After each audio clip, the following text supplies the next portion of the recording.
দেখেন কাঁচা বেঁধে, অর্থাৎ লুঙ্গি কাঁচা বেঁধে পার হচ্ছে। একটু যদি উল্টো পাল্টা হয়ে যায় আপনার প্রাণে চলে যেতে পারে, কারণ যত তার কাটা অবস্থাটা একটু দেখেন। এ হলো বাঙালি কাঁচা বেঁধে। ওই দেখেন, ওই বাচ্চা বাচ্চা বাচ্চা,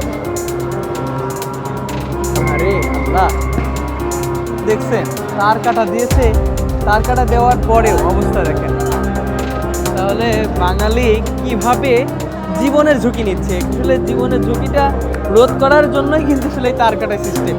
তবুও যে আসলে কেন এই জীবনের ঝুঁকি নিয়ে তার কাটা পেরিয়ে আসতেছে আমার আসলে মাথায় আসে না।